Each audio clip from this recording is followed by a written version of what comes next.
నమస్తే బ్రదర్, ఏం పేరు, ఎక్కడి నుండి వచ్చారు? నా పేరు దూలం కళ్యాణ్, కరీంనగర్ ఓబీసీ మోర్చా జిల్లా అధ్యక్షుడిని. ఓకే, ఎట్లా ఉంది అంటే పార్టీ పరిస్థితి ఎట్లా ఉంది? గతంలో చూసుకున్నట్టయితే ఇప్పుడు అసెంబ్లీ ఎలక్షన్లో ప్రజలు కాంగ్రెస్కు అవకాశం ఇచ్చారు. ఇప్పుడు ఎంపీ విషయానికి వస్తే ఎలా ఉండబోతుంది? ప్రజలు బాగా తెలివి కల్లోలే. వీళ్ళు ఉచిత హామీలు, కాంగ్రెస్ వాళ్ళు ఇచ్చిన ఉచిత హామీలు చూసి ప్రజలు ఓటేసారు. ఇప్పుడు ఆ పరిస్థితి లేరు. మొత్తం దేశం మొత్తం మోడీ గాలి వీస్తుంది. కరీంనగర్ కూడా సంజయ్ దేశానికి మోడీ, కరీంనగర్ సంజయ్ అనే ఫీలింగ్ తోటి ప్రజలు ఉన్నారు. ఇప్పుడు నిల్చున్న వెల్సాల రాజేందర్ రావు అప్పుడిప్పుడు 2009లో పోటీ చేసిందంటే ఇప్పటి వరకు ప్రజలకు ఆయన ఎట్లుంటాడో కూడా తెలియదు. ఇక వినోదరావు గురించి అంటే వాళ్ళ 10 మంది కార్యకర్తలలో 2 పేరు చెప్తే ఆయన గెలిచినట్టే. వాళ్ళని తీసుకొచ్చి 10 మంది కార్యకర్తలు పెట్టి 2 పేరు చెప్పు సార్ అంటే కార్యకర్తలకు కూడా తెలియదా? ఆయన వరకు తెలిసే. ఆయన ఎప్పుడన్నా వచ్చిందా? ఇప్పుడు కాదు, ఇప్పుడు ఎంపీ పరిధిలో ఆయన ఎప్పుడన్నా తిరిగిందా?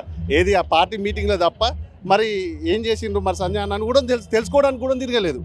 ఇప్పుడు మళ్ళీ ఎలక్షన్ వచ్చినప్పుడు నేను ముందున్నా, నేను గెలుస్తా అన్న ఊపుతోటి వచ్చింది. కానీ వాళ్ళ కార్యకర్తలే అంటున్నారు ఈయన మమ్మల్ని గుర్తుపడడు, ఆయన ఏడే గెలుస్తాడన్నా అని వాళ్ళ కార్యకర్తలే అంటున్నా. అందులో ఇంకోటి ఏంటంటే లోకల్ నాన్ లోకల్ అనేది ఒక వర్డ్ కూడా వస్తుంది. అవి వచ్చిన వాళ్ళు మాకు కౌంట్లెస్ మేము గెలుస్తున్నాం అన్న. ఇది వాస్తవమే, వస్తుంది కావచ్చు. కానీ వాళ్ళని మేము మా దృష్టిలో వాళ్ళ క్యాండిడేట్లో కూడా చూస్తలేము. లెక్క చేస్తే వేరే పార్టీ పోటీ లేరు అంటే పోటీ లేదు. 100% సంజయ్ అన్న గెలుస్తుంది. మా పోటీ అంతా మెజార్టీ కోసమే. 100% మేము మెజార్టీ కోసం చూస్తున్నాం. ఇప్పుడు గతంలో చూసుకున్నట్టయితే తెలంగాణలో 89,000 భారీ మెజారిటీ వచ్చింది బండి సంజయ్ గారికి. ఈసారి ఎలా ఉండబోతుంది? మాకు 2 లక్షల పైచీలకు మెజార్టీ వస్తుంది. ఇది నా మాట కాదు, ప్రతి ప్రజల మాట. మీరు తెలుసుకోండి, మీరు మీడియాలో ఉంటారు కదా, ఊరు పోయి తెలుసుకోండి ఎట్లుంది సంజయ్ అన్న పరిస్థితి ఎట్లుందని తెలుసుకోండి. ఇప్పటికి వరకు 12,000 కోట్ల నిధులు ఇచ్చిండు. ఓన్లీ మా కరీంనగర్ పార్లమెంట్ పరిధిలో 12,000 కోట్ల నిధులు ఇచ్చిండ్రు. ఇప్పటి ఇంకా 5 సంవత్సరాల వరకు ఉచిత బియ్యం, అలాగే ప్రజలకు వ్యాక్సిన్ 2 సార్లు వ్యాక్సిన్, ఒక్కొక్క వ్యాక్సిన్ 1,500 రూపాయలు. అలాంటి 100 కోట్ల మందికి 2 సార్లు వ్యాక్సిన్ ఇచ్చిండు. అది కాకుండా ఇంకా 5 సంవత్సరాల రేషన్ బియ్యం. ఇప్పుడు ఈ 370 ఆర్టికల్ రామ మందిర నిర్మాణం అయితే జరిగింది. ఇప్పుడు ఈ రెండింటితోటి అంటే రామ మందిర నిర్మాణం 500 సంవత్సరాల కల, ఈ రామ మందిర నిర్మాణం తోటి ఇప్పుడు సీట్లు పెరిగే అవకాశం ఉందా దేశవ్యాప్తంగా? 100% రామ మందిర నిర్మాణంతో ప్రతి హిందూ ఆయన వాళ్ళ కళ, ప్రతి 100 కోట్ల హిందూ భారతీయుల కళ రామ మందిర నిర్మాణం. దాంతో 100% 400 పైచీలకు భారతదేశంలో బీజేపీకి సీట్లు వస్తాయి. వీళ్ళు అయినా కాంగ్రెస్ వాళ్ళు నిలిచిందే 330 సీట్లల్లో 272 సీట్లు ఏడికెళ్ళి వస్తాయి అన్న. వాళ్ళు ఏడికెళ్ళి అధికారం వస్తారు? వాళ్ళు నిలిచిందే 330 సీట్లు.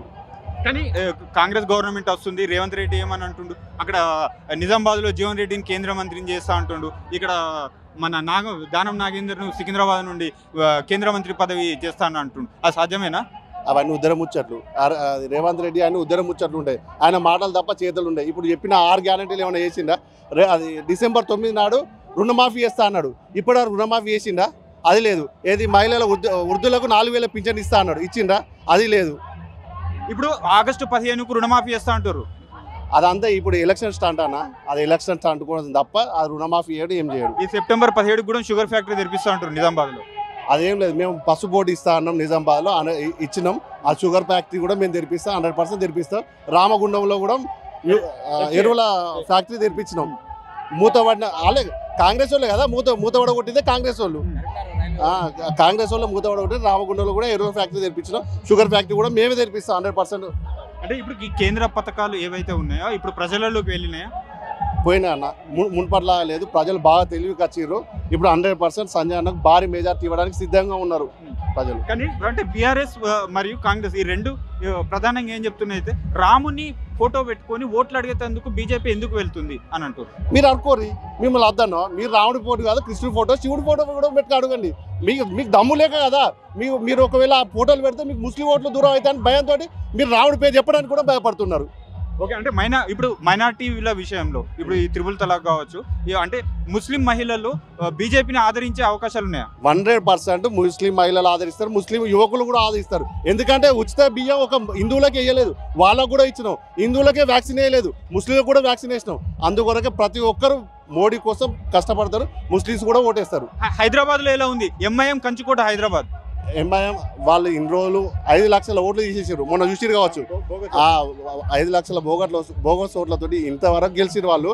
ఇప్పుడు ఆ ఓట్లు పోయినాయి. ఆయన ఓటమి భయం పట్టుకొని ఆయన ఎప్పుడు తిరిగినప్పుడు గల్లీ తిరుగుతుందంట. ఓవైసీ గారు గల్లీ తిరిగి నాకు ఓటేసి దండం పెడతా అని తిరుగుతుంట. భయం చాలా అయిందా? భయం స్టార్ట్ అయింది. ఆల్రెడీ తిరుగుతున్నట. ఆయన డైరెక్ట్ అడుగుతున్నట వాళ్ళ ముస్లిమ్సే, ఏమైంది నీ అభివృద్ధి ఏది, నీ ఇల్లు ఆయన చూపించిన ఎలక్షన్ అఫిడవిట్ ఆయన ఎంత 400 కోట్లు 500 కోట్లు చూపించినట. నిజమేనా నాకు తెలియదు కానీ అంటే ఈయన ఆస్తులు పెంచుకుంటుండు కానీ అవి వాళ్ళ పాత బస్తీ డెవలప్ అయితే లేదా? 100% అయితే లేదు. కంటిన్యూగా తనే కదా మరి. ఏమో మరి నాకు అదే అర్థం అవుతుంది. వాళ్ళ నాన్న ప్రజలు ఎందుకు అంటే ఓట్లు వేసి గెలిపిస్తారు? ఇన్ని రోజులు వాళ్ళ నాన్న ఇన్ని రోజులు మతం వాళ్ళ యూనియన్ వాళ్ళ యూనిటీ తోటి గెలిచిండు. ఇప్పుడు అది లేదు. వాళ్ళకు కూడా అర్థం అయిపోయింది. ఓవైసీ మతం రంగు చూసి గెలుస్తుంది తప్ప వాళ్ళతో అయ్యేది లేదు, ఏం లేదు ఓవైసీ తోటి అని అర్థమైపోయింది. అక్కడ మాధవిలత గెలుస్తున్నారు, సికింద్రాబాద్లో కిషన్ అన్న గెలుస్తుండు, మల్కాజ్గిరిలో రాజేందర్ అన్న గెలుస్తుండు, చేవేలలో కొండ విశ్వేశ్వర అన్న గెలుస్తుండు. 100% సిటీ అవుట్స్కట్ మొత్తం బీజేపీ గెలుస్తుంది. మొత్తానికంటే గ్రామ స్థాయిలో పార్టీ పరిస్థితి ఎట్లా ఉంది? గ్రామ స్థాయిలో కూడా మోడీ ఎక్కడికైనా మోడీ గాలి వీస్తుంది అన్న. ఎక్కడ ఓకే, అంటే తెలంగాణలో ఎన్ని సీట్లు రాబోతున్నాయి, దేశవ్యాప్తంగా ఎన్ని సీట్లు రాబోతున్నాయి, ఇక్కడ కరీంనగర్ నుండి ఎంత మెజారిటీ? తెలంగాణలో గతంలో చూసుకున్నట్టయితే తెలంగాణలో అత్యధిక మెజారిటీ బండి సంజయ్ గారికి వచ్చింది. ఈసారి ఎలా ఉండబోతుంది? మాకు 2 లక్షల పై మాటే. మా కరీంనగర్ గెలిచినట్టే. మా మెజారిటీ కోసమే మేము ఎంత కష్టపడితే అంత మెజారిటీ వస్తుంది.